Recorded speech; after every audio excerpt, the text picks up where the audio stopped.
Hello, good evening everybody, how you doing? Welcome to Delkim Live on a Monday evening. Hope you had a good long weekend, and it looks like there may have been some promising news, though it's still very vague. But it looks like we might be able to go fishing as of Wednesday, but let's see what happens. I hope so. As long as everybody plays the game and doesn't do anything silly and put us back in the position we were, if we all do it sensibly, who knows? And of course, as a company, we will be making sure we're on top of this and seeing what we can do as well, to try and get back to some kind of normality as life continues, and we're continually looking to see how we can change the way we work. So keep in touch. We'll keep in touch with you, and we'll update you as soon as we're back up and running in terms of repairs and spares and shops and everything like that. We are doing some orders to shops if they're still open. Obviously, that's the big problem, is shops can't open yet, but the online trade's still going. So we'll see what we can do. Of course, what are we here for tonight? Well, something very exciting, certainly for me, and this will be only the second time he's ever had a live interview. I'm going to be interviewing my dad, Mr. Romang. We can ask him any questions on here, live Q&A. He will discuss anything except politics and religion, and we'll see how we go from there. Just a normal bit of housekeeping, as you know, if you've been watching these, and hello if you're joining us for the first time. I'm doing these every night, half an hour or so. Tonight we're going to do a special, so it's going to be for an hour, so with Romang.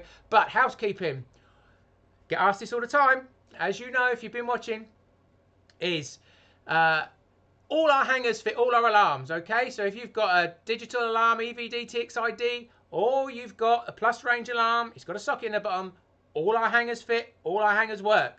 Number one. Number two, you probably all say it with me now. If you've got the new digital range, you need V2 versions of your d-loks and your safeties, okay? You must have V2 versions. The old ones won't work. It's a different shape molding, so you need the V2 versions, okay? So that is the major bit of housekeeping, as we all talk about, and warranty registration, okay? Proof of purchase is a receipt, not a lovely picture of your alarms. As much as I like seeing people with our alarms, we need a proof of purchase, which is a receipt, and the barcode number is the 7-digit code on the bottom of the box or in the battery compartment. So please, those are the main things that we need to do. So anyway, let's see. So again, we're on the chat here. I can see your questions come up. I'll be putting them to Del. He will have a little chat about himself. We're on Instagram as well. I will see if I can get some questions up of Instagram, but it's not going to be quite so easy, I'm afraid, though we are live somewhere or other in this world. So we're going to switch over to now to Romang. So Dad, are you there? Hello, Dad? I am. Yes, it works. Technology. So that's okay. That's okay. Hang on a second. Let me put my headphones in to make sure we don't get any feedback. Let me do that now. Can you add one Okay. A forbidden subject to your list? Okay. Football. So we're up and running. So how you doing, Dad? You all right? Absolutely fine. Yeah. Good. How we doing? How we coping with lockdown? We're all right. Yeah, we ain't going to be. I'm 75. I'm never going to be allowed out. Right. Okay. Well, we can but hope. Maybe that's a good thing. maybe. So, got some questions coming in. We'll run through those as quickly as we can. Hello to all the regulars, by the way. And if you're just joining us and you're coming on board, this is an interview with Romang, the owner, the creator of the Delkim bite alarm. A man who has revolutionised bite indication in the fishing industry. So, where should we start? Starter for 10. I'm going to ask you, Dad, how did you get into fishing? What got you into fishing? Whooping cough. Right. That's a bit strange, a bit of a strange answer.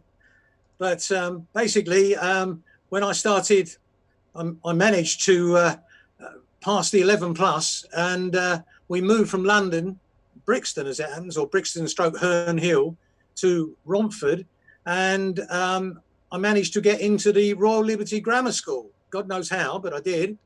And anyway, as soon as I'd started, I contracted whooping cough. Nearly as bad as the coronavirus, but I had to have 6 weeks off of school. So basically, I was bored out of my brains, and Mum and Dad bought me a fishing rod. And I went to the local park in Romford, that was Rayfields Park, and I started to teach myself fishing because I had no guidance. Dad never went fishing really, and it all started from there. Right. Okay. And so, what sort of fishing were you doing at that time? You weren't doing carp fishing, obviously. The No, carp no, wasn't no, even a no, no. thing then, was it? I didn't even know a carp existed back in that. I won't Exactly. even tell you what year that was. We're talking But 50s, no, aren't no, no. we? It was float fishing, and I learnt a lot. I remember that I actually learnt to use a proper match rod in the end and a centre pin reel, and I was fishing with hemp seed on the hook and for loose offerings. And I I entered the competition in Raffles Park, junior competition, um, just for a laugh, and I won it the 2 years running. The 2 years that I entered, because I was catching these nice stamp of roach, and I won the competition. So that sort of kick-started me, really. Okay. And then, so, when did your love of carp fishing start? When was your first carp? When did you catch it? Right. Well, I think I was about 13 or 14, and at Gideon Park, near Romford, there was a lake, two lakes actually, that were on what was essentially a housing estate then, very private, next to a golf course, one part. And I blagged my way in to fish these lakes. And I think I caught some crucian and little tench. And eventually I caught this carp. It was about 5 or 6 pound, I guess. And I'd never seen anything like it in my life. It went into my keep net, and I kept on looking at it, and I kept pulling the net out, having a look. Christ, look at the size of this. Never believed. Anyway, I did the classic. I was leaning on my rod rest, which was holding the keep net, and I lifted it out to have one more look, and the rod rest disappeared into the soft mud, and I went in head first. So then were the days when I went fishing on the bus, on the local bus. So I had to go all the way home from this place in Gideon Park to the other end of Romford end, Chadwell Heath end of Romford, soaking wet with everybody laughing at me. Oh, but apart from that, it was all right, So, obviously, that was the first carp. Yeah. In that days, you were match fishing and you were catching Yeah. carp by accident, I assume. Oh yeah, absolutely by accident. When did you decide that, hang on a minute, I want to catch these for deliberately want to go and catch these because these are monsters that are really going to put a bend in the rod? Well, I fished with a friend, Ken, at a place called Jimmy's Lake. Well, we now know it as Jimmy's Lake in Fobbing, because we moved. We got married. I was married by this time, and we were fishing for crucians effectively, and there were carp in the lake. And I caught one of my first, and this is the photograph, and I hope you can see it. I'm holding it up to the camera. A very young Romang, as you can see. I was probably about 21 then. Good hair. God forbid. Well, that hair's nothing. You wait, I've got some photos with more. I have seen it. You've seen them. And that was one of my very first carp. But the deal then was that we were fishing, essentially float fishing, with a rod out to the side, ledgering for the carp. Mm-hmm. And then every time I'm playing a fish, I get a run on the other rod and miss it. So I decided in the end, best put out two rods, like the guy over the other side, and that was a guy called Jim Housden, who I think now owns the lake. I'm not even sure if he's still alive, and his missus. They were seriously fishing for carp, two rods each, and they were catching carp deliberately. So that's what started it all off. So was there any information about carp fishing in them days? You said somebody was specifically fishing for carp. This is talking about mid to late 60s then. Very little information. You couldn't buy the gear. You had to make everything up yourself. And we were using stuff like kitty cat paste. Boilies didn't even exist then.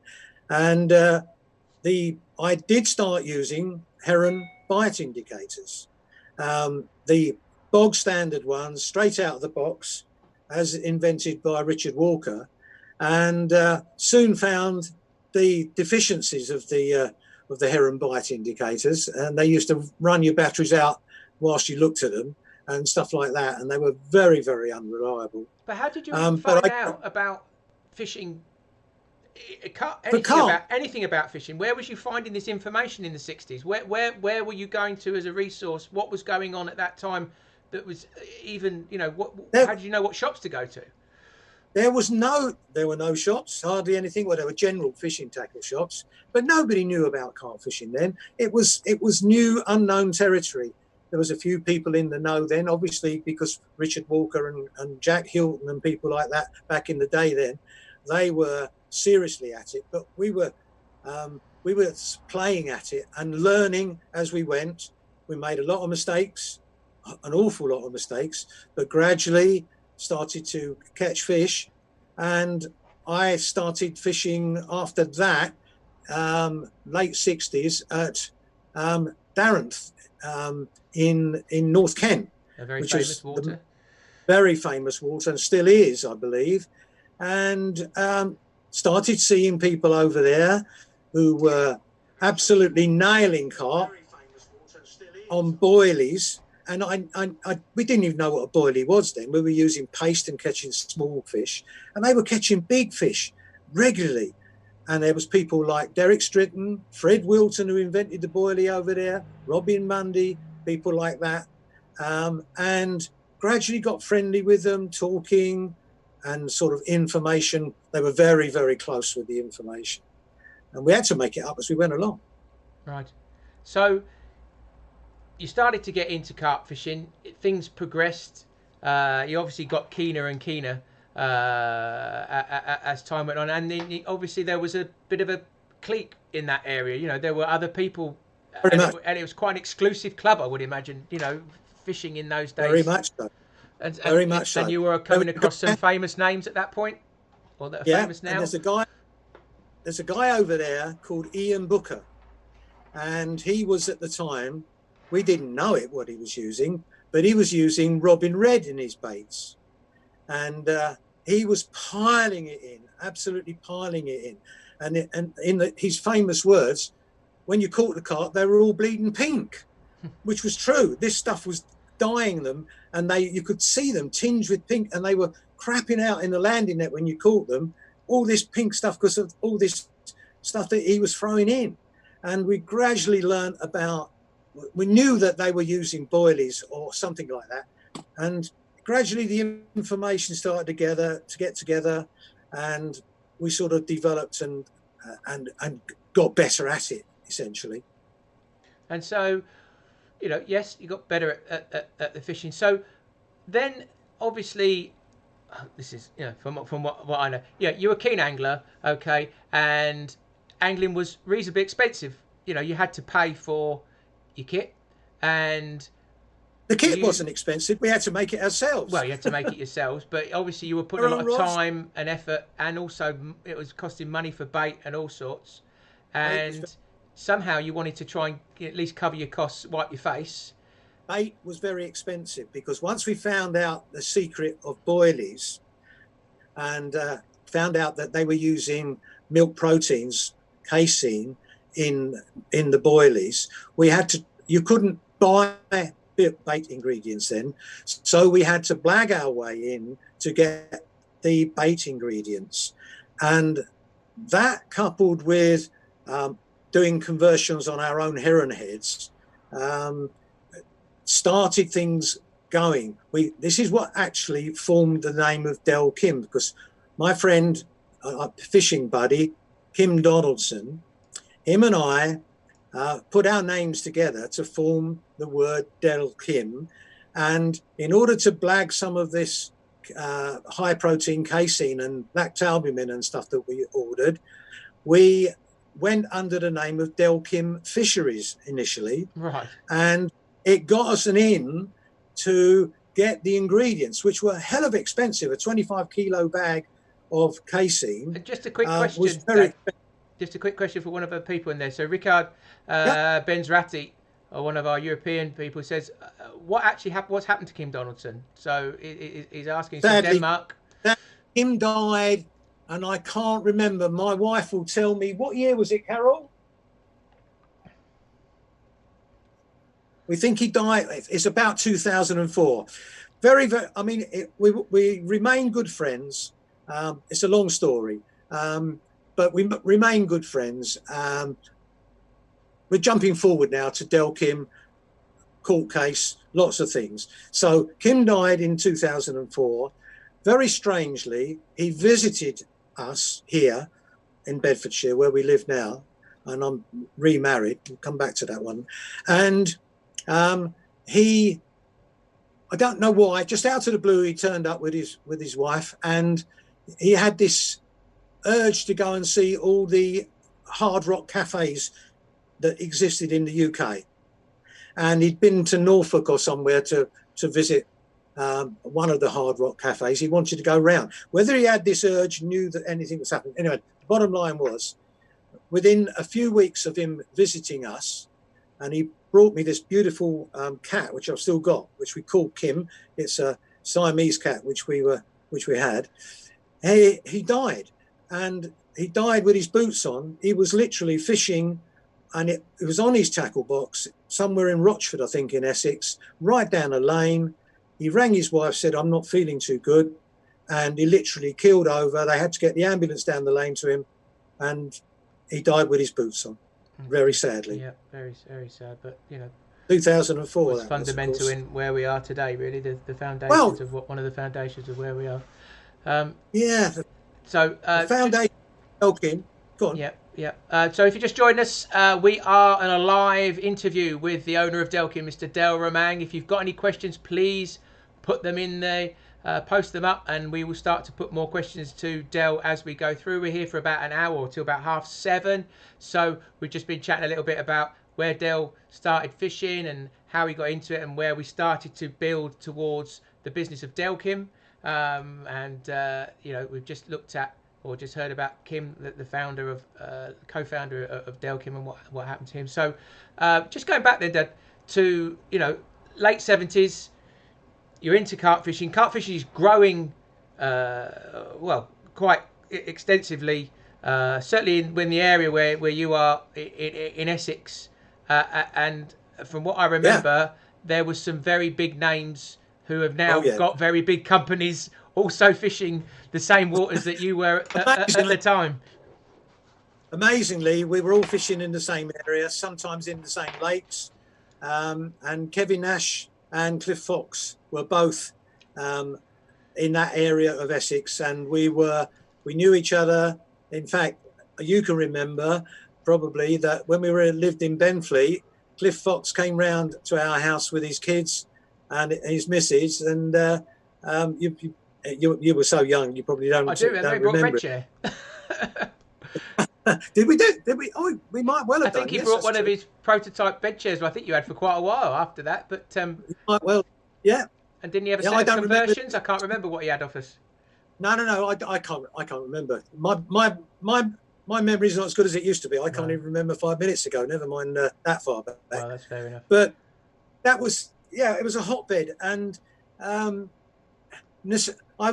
did an article for a magazine called "Necessity is the Mother of Invention."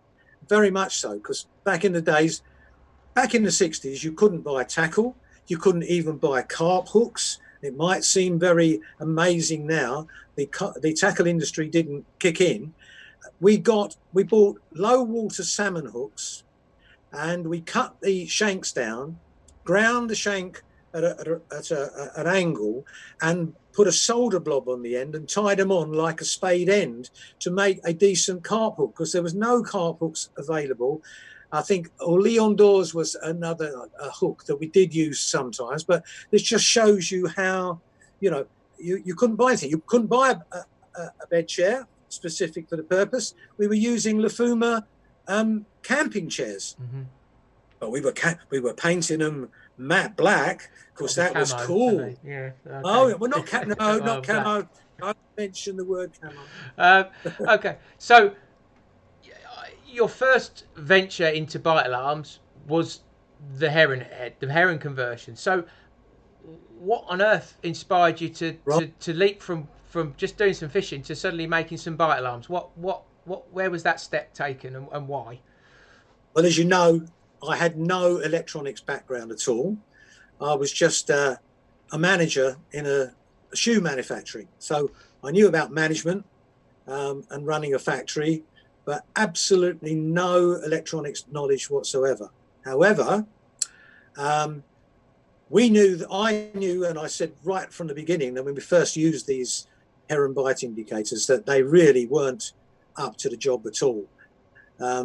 And I was running the CAA, the Carp Anglers Association, as was then, and the British Carp Study Group in Essex. And through the BCSG magazine and the CAA magazine, somebody had written about how to convert. I can't claim it's me. George Sharman was one of them, and I can't remember the other guy, how to convert heron bite indicators using what we called at the time GPO contacts and using LEDs. Whoa, what's an LED? Nobody had ever heard of an LED back then. And anyway, I found out, being the only thing I'd ever made in my life was Airfix models. Right. So if you remember them, I think they're still going.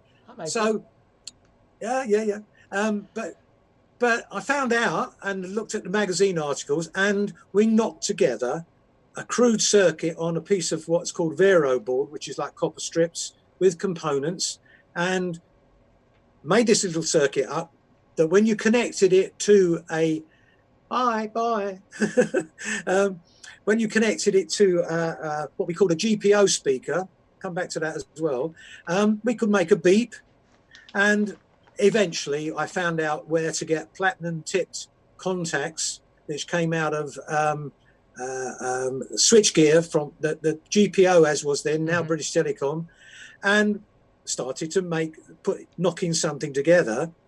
Made myself a set, made a set for the guys in our little group, and they worked really well, and they were reliable. And then somebody came walking around the lake at Darrant and said, God, how good, Del, any chance of making me a set? And this went, hold on, ding, ding, ding. This is costing us all this money for this casing and stuff. I'm taking it out of the housekeeping. I'm starving my kids. And, what am I going to do? I've got to do something. You do, yeah. I don't think so. No more starved than I am. But I thought, might make a couple of quid. So I thought, well, why don't I just charge them for converting? So that sort of started the ball rolling. And how much were heron heads? How much were you charging for a heron head? And I'll show you what we did as well. I've got one here. Oh, hang on. It's got props. Beep, beep, beep. I've got to run. Hold on. Here is a heron conversion. I've added the label later. I'm sure you can see that. Hold it back a bit so can you see it? Pull it back a bit so you can see all of it. There we go. Okay. Yep, there's a so heron. we got, if you can hear the beep. Yep, through extension box, yep. All it is a pair of contacts in here. You adjusted this across. This arrangement of the with the kick over and going around the outside was my invention to stop water getting in, because we filled in the hole at the top, so that because that had like a 6-inch nail sticking out the top for an antenna. That's called an antenna, and that's what actually works. The line goes through there, and tension just moves it across and closes the contacts. The rest is done through a circuitry in an extension box, and this one's still working. So that goes right back to, I don't know what sort of year that would have been. Then the other thing, late 70s. Yeah, late 70s. But then, for myself, I made what I call, I've got to bring it back. That's it, I can see it now. The first Delkim. So my dream was always to make my own bite alarms and not just do conversions. We'll come on to the optronic conversions. But I made that myself. It's made out of perspex. And my neighbour Barry Millgate, still down there in Essex. You know him. You know I his do. son Good, very good. well. It's a personal friend My of yours. best man He at my wedding. machined. There you go. And yeah, Mont Blanc in it. Yeah. Never forget that in my I life. don't think he's watching, Dad. All right, never mind. We'll tell them what the joke is. And and he machined these bits for me because he works at a place in Rayleigh that I think they made speaker cabinets. I can't remember the name of the company. And anyway, knocked this together, made it, and this is the first really, and it's still working. This is about circa 1975, Yeah. 1976. So really, there is quite a strong connection between those first heron heads being a non-wheel bite alarm attention, and there is a loose connection between what we're Yes. doing now with our vibration. It's loosely it's a strain gauge, but ours is more of a Yeah. vibration. But it is a loose connection there, so we come round in a bit of a circle. But you're missing out a big Yeah, I will step. do. I'm going to come to that. You know that. Okay. So, Yeah, I know. Well, I mean, want me to do it, or you can bring in the well, introduction. it's I'm just seeing what people have got to say. So, I think people, know you. The new people to fishing would know you for your new alarms, but there's the old school out there who really know Delkim for what made its name really was what we call the optronic conversion, and that there you go, you've got one there. So, how did you make the leap from doing a very very simple sort of just a do-it-yourself kit that was a heron head to an actual full-blown conversion, which was some unique electronics in there and needed some technical nous? How did you decide to make that giant leap from something very very simple made on the kitchen side to something that really needed some thought and some skill?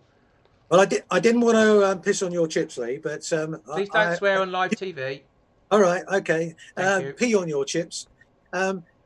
You actually know that there is a development. The actual heron head was only good for a certain length of time, and very shortly after, I can't tell you what year it came out. My history of fishing is not very good, but the Delaware optronic came out, and I have to say it revolutionized bite indication. The big thing about it was it works on a roller, and for the first time it was more reliable than a heron.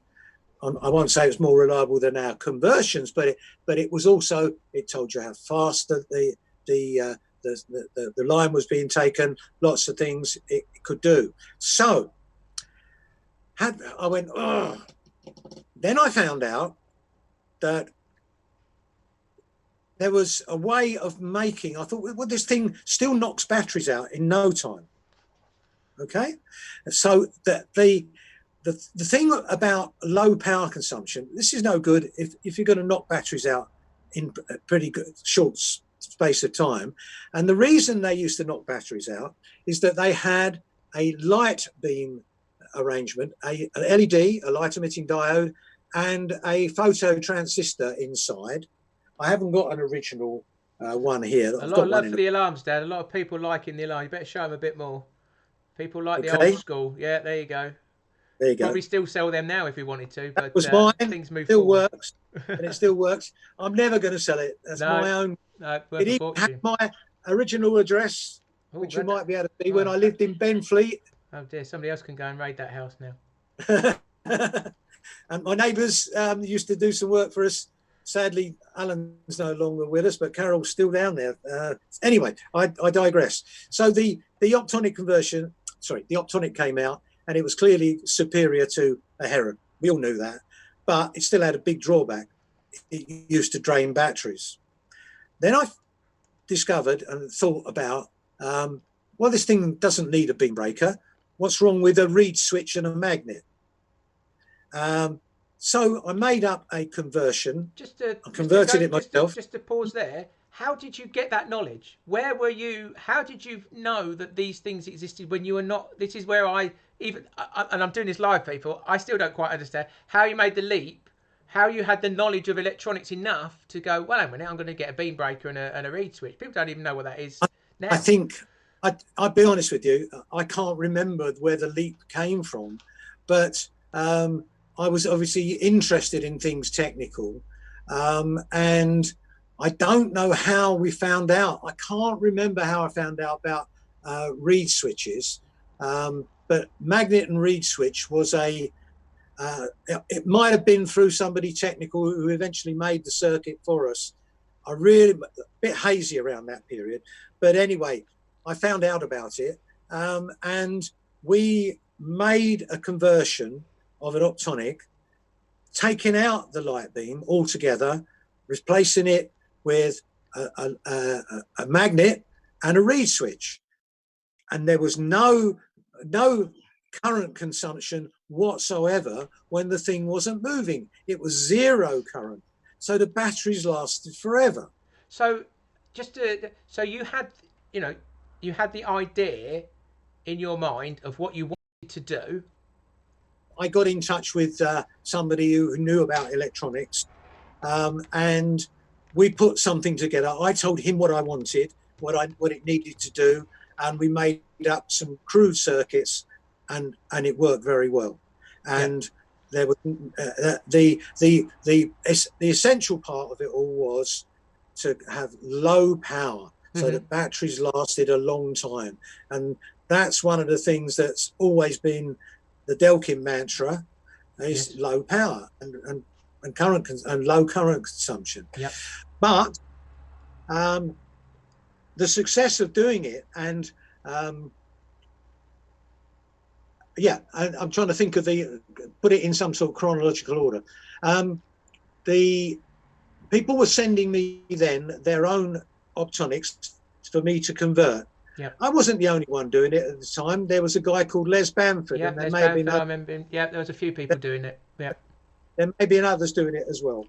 But I think we were the first ones to do something with a reed switch and magnet in it. I might be wrong. I'm not going to claim it was 100% original idea, but it certainly worked. And I approached Della Reed, I think it was either directly or through their distributor, I think, who was FGCO at the time, to say, right, can I have some of the mouldings? I'll pay you the full money for the mouldings, and I could convert them. I didn't need the circuitry or anything. They wanted, and they started actually selling me some heads, but then they got a bit narky, because I think, I'm going to say it now because the guy unfortunately is no longer with us. We were doing a better job than them, and next thing we did was they slapped a writ on me, said we were offending their patent. Okay. So we know, people know we got stopped making them. We couldn't make them anymore. We lost the court case, but we had made a name for ourselves with a good quality product that people are still using today. I still get people come to us and say, "Can you?" or pictures, I've got them, or "Can you fix them?" or because they're pretty bulletproof, because they're very simple but very effective. That still works. Yeah, can hear that. Absolutely. So it still works. So we've gone from learning to fish. We've started, we've got into the fishing in a big way. We've started to make products, herons, and then we've digressed, and we've progressed into making optronic conversions, and then bang, we got stopped in our tracks. Now that must have been quite a daunting prospect, because having sort of built a business and then suddenly have it shut down overnight, which is, it's happening today. So it must resonate with some people going here today, and it must have some connection. How did you feel, and then what was the motivation then after that?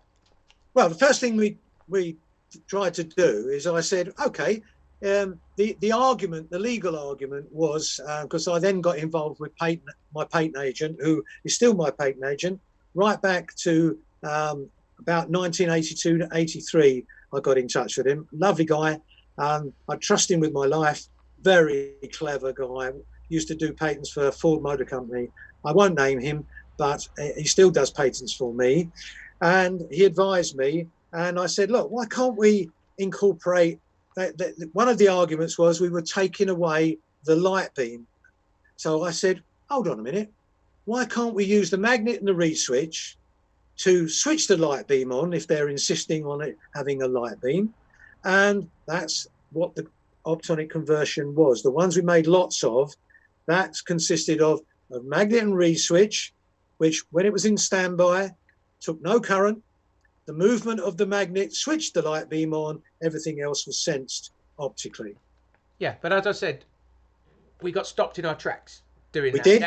Everything fell. Your world, the Delkim world, fell My apart world, in well, 1986. don't forget, this was only a part-time business. Yes, but it was something that was growing and was profitable and something that was building, and it was, making a name for the company. So, how did you feel? And what was the motivation after that to even continue, let alone design something yourself and get to where we are today, which obviously we'll come to as we carry on.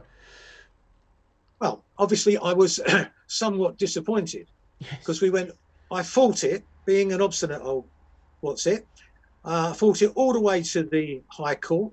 My learned patent agent thought we were hard done to in the court, but as soon as the judge turned up, he went, oh God, it's him. That's not so good. And like a lot of things, there's might and there's right. And they used a very high power a barrister and a set of, and I was doing it on the cheap. This guy, my patent agent, felt very sorry for me, thought I was being bullied.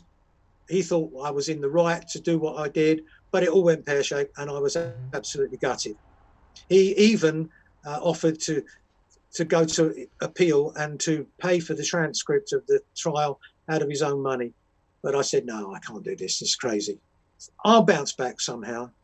And then we stopped making them, and I put all my effort into thinking how we could get around this. So your immediate thought was, I'm now going to do something myself. Is that, or was there a little bit of a hiatus and you went, sit back here? No.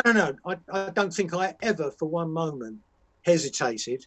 You know the old mantra that we used to have going along in the car with you and your sister, and we used to say, what does Daddy never do? Give up. Oh, sorry, dip his hand in his pocket. That was the chorus. Buy a drink. Buy a drink. No. So I carried on, and I'm thinking, I've got to find a way around this. Yep.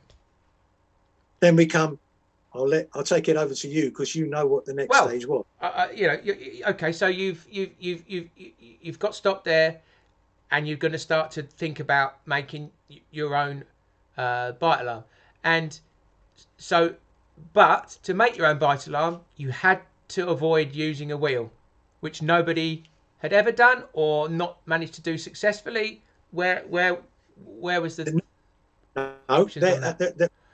right? The big thing was you needed to tell how fast the line was moving, because we were one of the first. With our conversion, we actually had a sensitivity. It worked on a paddle inside, and the original ones had a 2-bladed paddle and a 4-bladed paddle. You had to take the whole thing apart, stick a 4-bladed paddle in if you wanted it more sensitive, i.e. sensitive in the terms of more beeps per amount of movement. Okay. Mm-hmm. And then people started using what they called twitcher wheels, which was two little tiny, and make the adjustment of the so-called sensitivity, but it was just the increments of line movement. And so I put my mind to how we could do this in another way. And that's when I had this, literally, I had a dream. Oh, here we go, people. We get a lot of people asking about this. So, go on then. Dream. Here comes the dream. Yeah. And this is true because you know me. It is true. I don't tell lies. I don't know what it was. Woke up in the middle of the night. We were living in Walgrave in Northamptonshire by then. Yeah. And I had this. What happens if I scrape the line over the stylus of my record player deck? because back in them days, vinyl was king. It's come back a bit now. Yes. And any DJs out there? Allegedly, I don't sleep with pajamas on, so I got out of bed, stark naked, and went downstairs, turned my record deck stereo on, the dunk, got a piece of fishing line, and I scraped it over the stylus of my, I think it was an Autofon magnetic cartridge at the time, because I was quite keen on my hi-fi, as you know, at the time, because I used to have like hi-fi battles with my neighbour next door, Barry. Plenty of loud music going on in our house, a lot of rock stuff. So yeah, I was brought up well.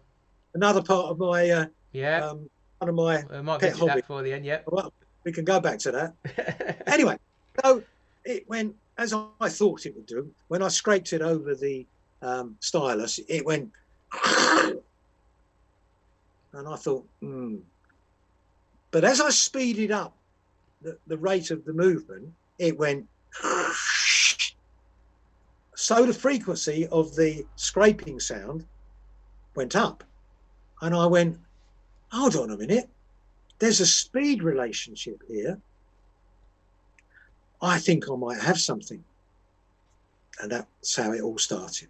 So you literally walked down the stairs. I know this story, but I'm going to repeat it because everybody loves it. You won't embarrass me. You ran down the stairs in the buff with grabbed a bit of line, ran it over your high quality needle, which you would have damaged at the time. So that would have put you off anyway. Careful. With my Autofon cartridge. Yeah. And then you noticed that there was a distinct change in the noise from when you speeded the line up or slowed it down over the needle. The frequency of the horrible scraping noise definitely went up as I speeded up the movement of the line over the sensor. So the next thing was, that was the Eureka. That was the Eureka. That was definitely the Eureka moment, or light bulb moment, or whatever you want to call it. So that was the genesis of the idea. How, and I obviously guys, I know this, but how the hell did you get from that to where we are? Well, not where we are today, or the launch of a product in 1992, the first vibrational line. How did you get there? Right, that took me a long time. Next thing was, because of the circuitry that went in these, had to be done with people that knew their stuff. I couldn't make it. We've got a guy working with us that made the circuits and did our electronics, and another guy who we eventually got in touch with doing software. And I said, look, this is what we want to do. Any ideas on how we can do this? Because clearly I've got an idea and it's working. So we put a patent down at the time, and it was a long time ago.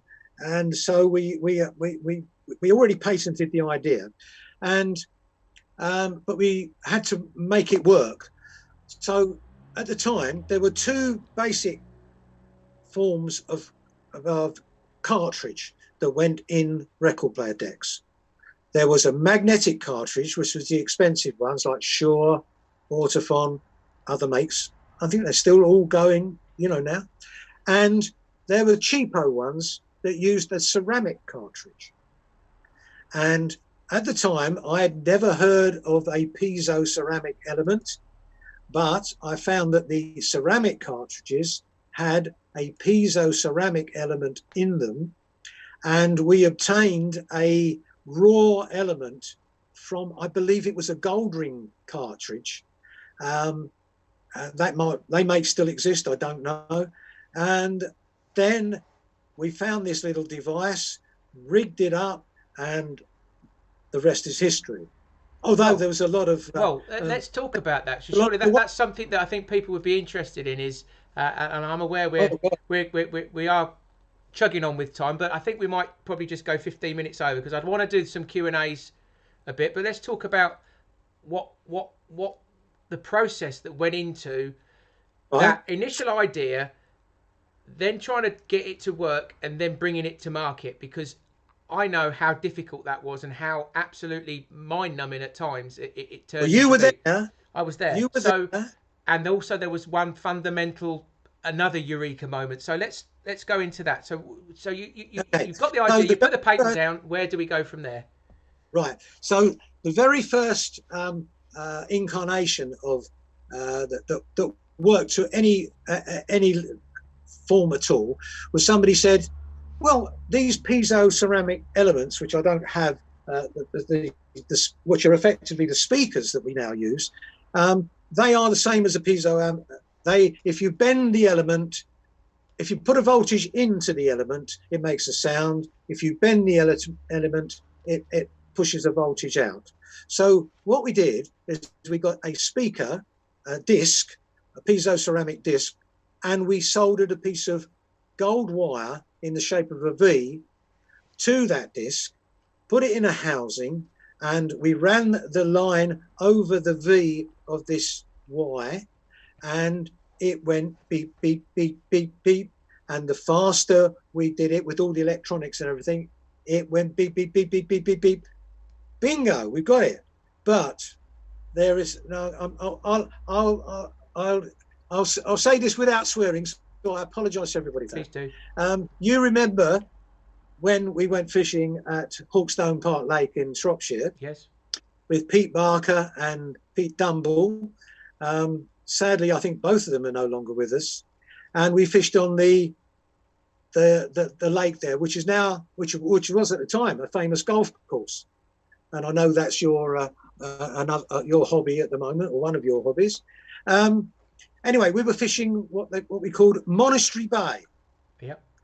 And we parked our caravan at the other end of Monastery Bay, and we walked through and fished, because we had a ticket to fish in the, I think it was the Wem Fishing Club water at Monastery Bay within the Hawkstone Park. There was another lake at the other end, which I think was Stoke-on-Trent Fishing Club or something. Anyway, we were fishing, I was fishing on this platform, as you know. You were banging out crucians that were about £2.5 each. Yeah, best lake I've ever fished. That best lake I've ever fished. Like nobody's business. And anyway, it was a wooden platform, and I fished on this wooden platform, and we put the rod on a rod stand of sorts on the wooden platform. But the biggest problem was, although it was very sensitive, and this is where I said, blimey, every footfall on the wood platform was going beep, beep. I said, this will pick up a carp passing wind 500 yards away, which was the joke at the time. It was oversensitive. So, okay, so we've got we were doing field testing. We had a product that worked, and there was it needed some fine tuning, but there was also a fundamental issue. Because we were. Again, I did this in one of our previous lives, but it's good to hear it from the main man's mouth. So there was a fundamental issue. We were trying to copy what had gone before.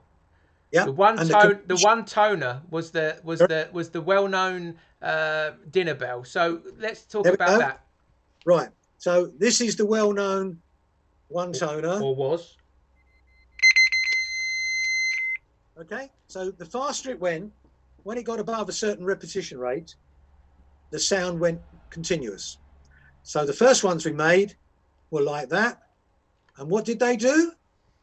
When you turned the volume control up and made the speaker, the internal speaker, really loud, they were feeding back, because it was like a howl around on a microphone, which you're well aware of when you do DJing. Yeah, turn them up too loud, you get whistling from the speaker. It was acoustic feedback, audio feedback. And we went, oh God, what are we going to do now? We can't do this because they're so sensitive, which is brilliant, but they were picking up vibrations through the case and through the air, and it was causing feedback if we did the one toner. So then I had a Eureka moment, and the second Eureka moment, which was, okay, so what does a one toner tell you? The one toner tells you that it's going fast. You've got to run. So I thought, okay, why can't we go beep, beep, beep, beep, beep, faster and faster, and then break into an alternating tone? Because they said you've got to have gaps to stop the feedback, you've got to have gaps in the tone, and you've got to sample the signal in the gaps. Hence the Delkim warble. Like this. Absolutely. Absolutely. And this is an incarnation of a very early one where we were still testing Lift it up a bit. Lift it up a bit, Dad. Can't see it. We was testing it in an optronic conversion. And if I go faster and faster, as we know, eventually the warble. Similar warbles. And it's never changed from day one. So that was the breakthrough that got over the feedback. So that was the second Eureka moment, because we got the vibration working to a point, but yep. it needed part B to allow part A to work together. So absolutely. So not only did we have a unique way of detecting the line movement, suddenly we had a unique sound for a run as well. So we had two unique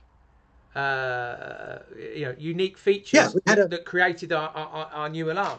So we had a vibration sensor, and we threw out the convention of one toner for the alternating famous Delkim warble, which eventually got used as mobile phone tones and people winding each other and all those. So time is ticking on, so I don't want to. What I want to talk about as well. So everybody knows the alarms today, and those that are on board and are part of the Delkim family know the warble. They know how good the product is, but that product was absolutely new and revolutionary in 1992. So how were you feeling when you first launched that product, or what were you hoping was going to happen? What were your dreams or aspirations from there, or how did you think you were going to tell the world about this and get them on it from Optronics or whatever else was out at the time? This is another very important step. Okay, come on, phone. Right, and this is where your mum, your late mum, unfortunately comes into the story, because without her, I wouldn't have had the guts to go it alone, and I knew I had something. I knew I had something rather special when I was testing it over not very far from here, actually. And the fish on the picture behind me came out of Naseby Reservoir. And Naseby Reservoir, as Lee knows, because he's fished there with me, was where I did the main field testing for the Delkim back in the early 90s, before 92, before I even got there. And I found that I was there all winter, fishing in the teeth of the gale off the dam wall there, and all the field testing happened there. And it was a nice little story when I went back there, and I caught that nice fish behind there, which is about 27.5, I think it was, and only recently, a couple of years ago. So I was well chuffed with that. But there's a bit of history there. But the next thing that happened is that I was moved up from Essex to the Midlands, to Northampton with the shoe factory, because they closed the Essex factory down, which was a real shame. And I never really settled in Northampton. And I could see that the shoe industry was going down the pan, and eventually it would disappear. So it was in 1991, the new bite alarm was all coming together. We've got the design, we've got the mouldings underway. And I came home from work thinking to myself, I can't work here any longer. I'm going to go on my own. I came home. Your grandma and granddad were there, staying with us.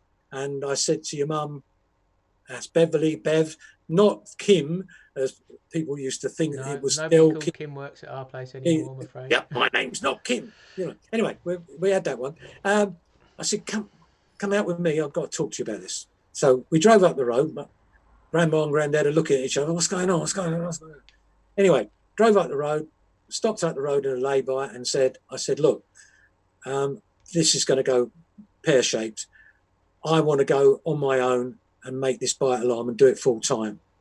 And she gave me her full backing without which we would never have started Delkim in the first place. No, that's true. That's true. But then, okay, so I'm going to just show you the photograph, go on. which I have to, of her. Yeah, that's my Bless mum. her, Yeah, bless her. bless her. Yeah, no longer with us.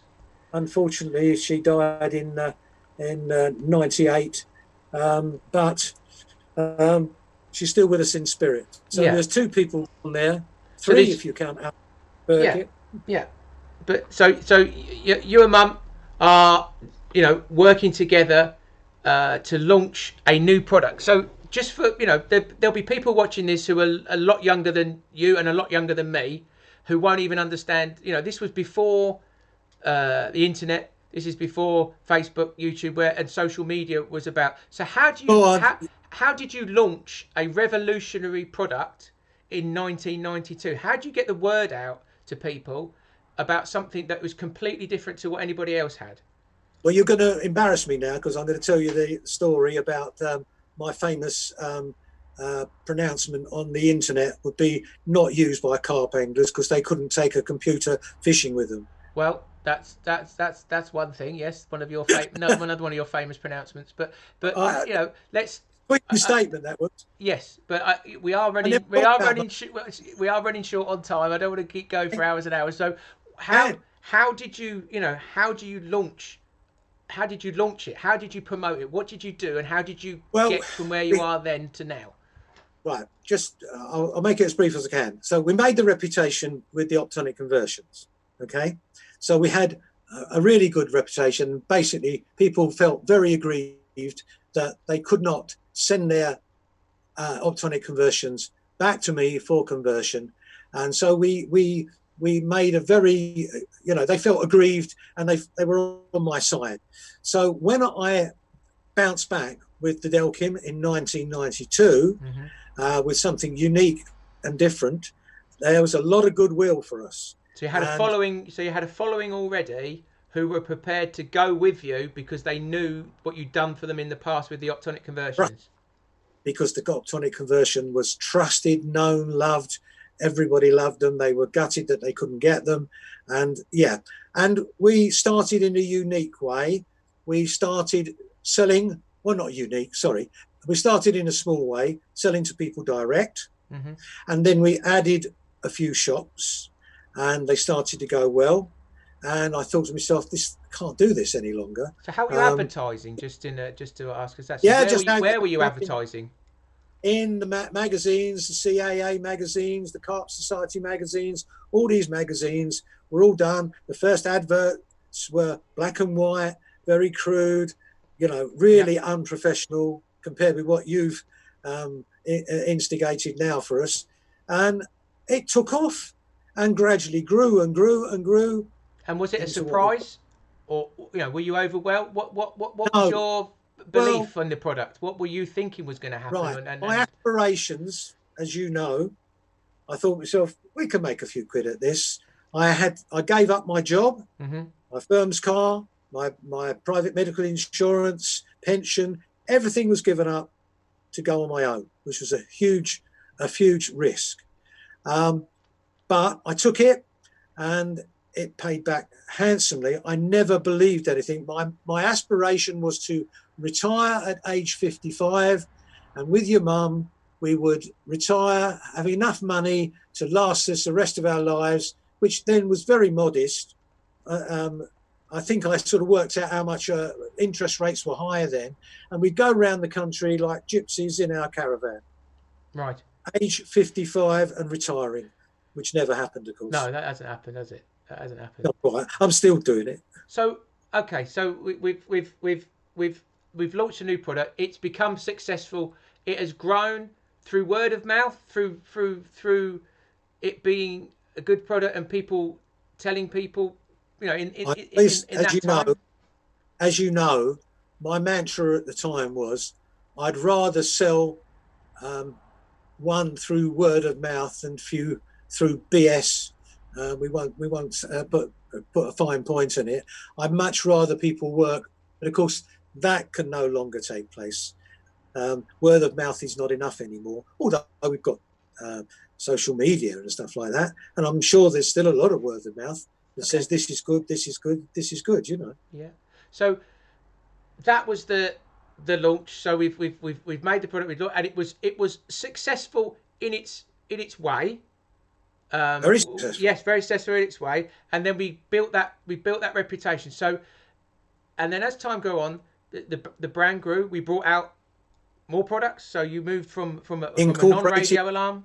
Yeah, you know, it just grew and grew like topsy.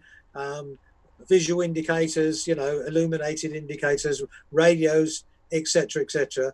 And then as technology increases and gets more and more sophisticated, we have grown with it, and everything now is digital.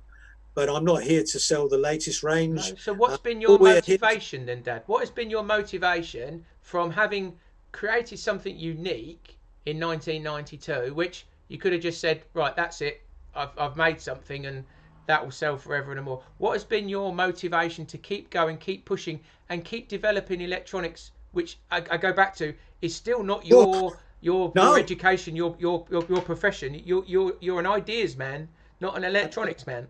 That's true, but I'm intelligent enough to be very inquisitive and want to know about everything. And basically, we grew as a business. Still, I remember doing the optronic conversions and the early Delkims. Still on the table tennis table and the snooker table that we had in our little games room in Walgrave. Yep. And it grew and grew and grew. You then came to work for me at a very early age. You can remember helping me out when you were quite young. Yeah, drilling stuff and making leads and things. Yeah, doing stuff that was in the interim before the Delkim bite alarm, and gradually things grew and grew. And then the next step was, sadly, your mum died. I remarried in the year 2001 to Carol, and who was a family friend. In fact, she was my chief bridesmaid and my late wife's best friend. And we knew each other's families. And Robert, Carol's youngest, was working, training with Weatherspoons and working in Harrow, I believe it was at the time, after he'd come out of college. And he was at a loose end. We were getting desperate for help. I said, come and work for me for a few weeks, see how we go, you know, see if we can help us out. And then the rest is history. Everybody's come one at a time. I think the order was Robert first, I believe, then Paul, then Carla, then Mark. So we've now got the whole family. Of course, Carol working. It is a true family business. That is for sure. So, and the only motivation really was, I'm not going to waste this opportunity.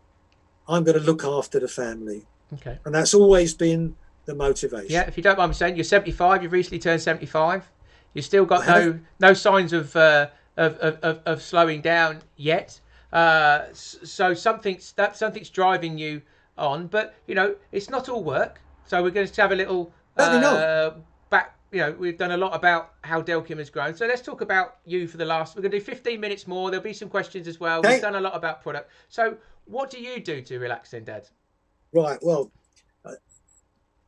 as well as fishing, I have a love of cycling as well, and nature. And of course, nature and fishing, to me, always went hand in hand. I was always looking at the wildlife when I was fishing. Cycling was, I was actually racing, doing time trials back in the day, but I gave that up eventually. I didn't have the nerve to do it. I wasn't good enough, and I was good at club level, but no more than that. And then all the time, ever since I was 13 years old, when I first picked up a guitar, music was my love, and playing the guitar pulled my first wife, literally, your mum, because we was playing with my band in the local youth club down in Romford, Crowlands Youth Centre, and yes, that's how it all started. It Rock was and to roll. call the birds. Rock and roll. That's all we do it for. It's Rock rock and and roll. roll. And as you know, the claim to fame that I dine out on all the time is that my band was name at the time was the Gentry. We supported the We did. who are still going, Yeah, I think people or at know the least Who two are, of them. Dad. I think Roger Daltrey's, yeah, they're the same age as me. I think maybe Pete Townsend maybe a year older, but it's our age. Once a rocker, always a rocker. And we supported them at the Dorothy Ballroom in 1965. Tickets 7 and 6. That was the Dorothy Ballroom Go on, in Dad. Cambridge. I'm gonna ask you a difficult question. Music or fishing?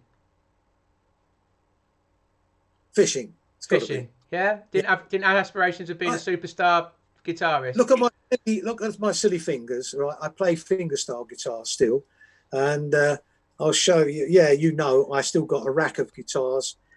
Last time I played in public was down in Cornwall, in the pub down there last year, I think it was, or the year before.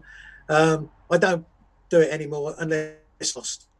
Fair enough. Really, So we'll see how that goes. I did 30 miles last well, week on yeah, Saturday, get your so exercise. That's good. People ask what fishing are you doing then? I know you do, a varied amount of fishing. Are you using your bite? You do a lot of specialist angling as well. Do you use your bite alarms when you're doing other types of fishing? Well, when we moved here to Bedfordshire, the River Ouse in the village where we are. Well, the first things first.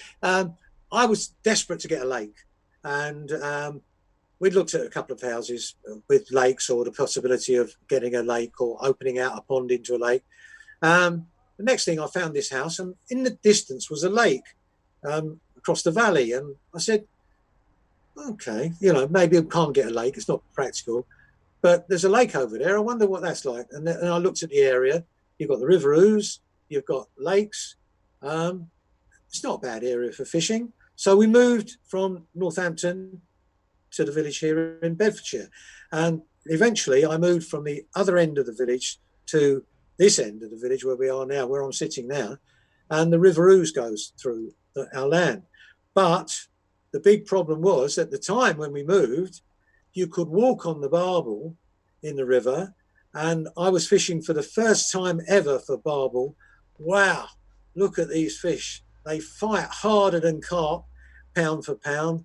They were awesome fish, and I was using the bite alarms in the river, but gradually they died out, mainly of old age, some of it for predation. And I'll show you a couple of photos of some barbel. How are you using the alarms, Dad? How are you using bite alarms for barbel? I've got a photograph that will show you. Hopefully, do you want to see me using them or the fish? There we go. Just while we wait, we've got about 5 minutes to go. Oh no, what we got? 10 minutes to go here, chaps. So if you want to put some questions down, please do, and we'll ask a few more from Del before he goes. Can you see that? Just about. Yep. You got the rods up in the air a little bit. Yeah, rods up in the air. Yeah, Delkims. Still, okay. Yeah. Two Delkim. I hope you can see that on Vibration camera. sensing, and when you got a bite, it would set the alarm off. So that's going happily. donk on the end of the arm. Picking up vibration, tight line all the way through, no bobbins, just using quiver tips. And of course, what it allowed me to do was to use two rods. I haven't had my eyes glued to the tips all the time. I can watch the kingfishers go by and all the wildlife. And if you're baiting up, you've still got one out, and you can just keep an eye. You know what's going on. I'm catching. That's a nice one. Quite nice barbel. That's about 7 or 8. That's the last ones I caught in the river here were about 3 years ago. Sadly, they're not here anymore. And what else? What other fishing do you do, Dad? Sea fishing? I know you're a keen sea angler. Do you want to let people know? Oh well, yes. I don't care what I'm fishing for. If it swims and it's in front of me, I'll have a go at catching it. So that's the golden rule. So I've more photos here, if I can find some, and wildlife, of course. Let me just not forget this one as well, while we're on a subject. Oh, that's Kim, yeah, Kim Donaldson, yeah, back in the 70s. Yeah, back with what we used to call at the time a Billingsgate. Billingsgate. It's frowned upon now.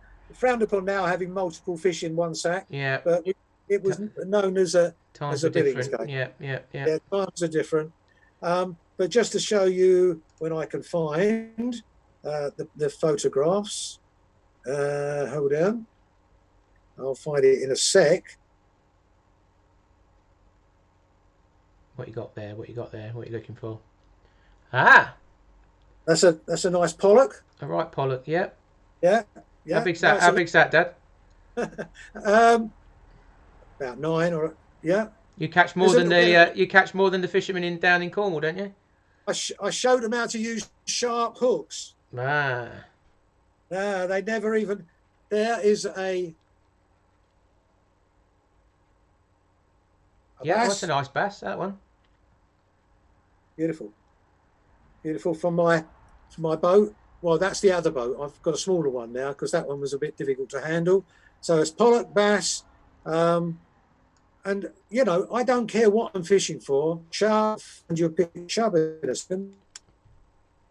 When I used to have hair. Nice hair. Nice hair. Cool.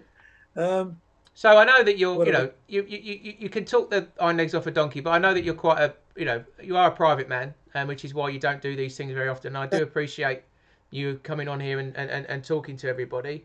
And I know that you tend to do your sea fishing and your barbelling because it keeps you out of the. Oh, hang on, that's me. When I was a little lad. That's you.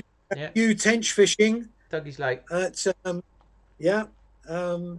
know, and there's a story behind this one, as you know. Oh, that's my boy. And the incident was that we went out. We were about a mile out, flat calm as you can see, and I couldn't restart the motor. I thought the gear had. That's my dinghy, that one, and I was pulling it and it wouldn't mesh with the engine, and I thought, oh God, the engine's seized up. Good job we got oars. So Steve Redgrave there managed to row back. No panic. I was a little bit worried because we were quite a long way out, but there was no wind, and you managed to row us back, didn't you? I did, but that's a picture of my son. So that's not me. That's not you. No, not yeah, yeah. It's not you, but you was there. It was there. But as I was saying, you enjoy. There we go. There's some other fish there. So you enjoy the other type of fishing because it does keep you out the limelight a little bit more, and it's not as if you don't like carp fishing, but you were getting recognised a little bit more than you would like, and it's not your thing. So that tended to be around. So that's why I do these sort of things rarely. Yep. I did it with Ali Hamidi, and allegedly I'm the only one that he's ever interviewed that managed to out-talk him. Well, we've certainly gone on way over what I thought we would go on today. So I think, you know, we're going to wrap it up. There's been a few questions that I've tried to fit in. Most people have just enjoyed listening to what you have to say. So, you know, I hope you've appreciated it. It is only the second time that my dad's been on anything like this. So obviously it's here to watch for everyone. Enjoyed it. And you never know. We might get him back another time. So Dad, thank you very much for your time this evening. This lockdown might finish now, and so they're all going to go back fishing again, and nobody's going to care about Del Romang. So you know, I'm sure they will if you've invented something that people love, and you know the passion for our brand is strong. So you know, I thank you again for your company. Hope you've enjoyed seeing Del and my dad have a chat for an hour and 15 minutes, as it turned out. Is it? Yeah, I know. Time flies. So thank you. We'll be back again tomorrow at 6:30. There might be some more news about fishing. Dad won't be back tomorrow. It'll be me on my own. So we'll go back to what we're doing, Delkim Live. So thank you very much for your time. Enjoy your evening. Thank you all for listening and your patience. And don't forget, all this stuff is on our YouTube channel. It's on Facebook. You can rewatch this whenever you like. We did try it on Instagram. Sorry, you got the middle of us, but you did get to hear it. And we will be back again tomorrow. So thank you, everybody, and good night from me. And good night from him. Yay!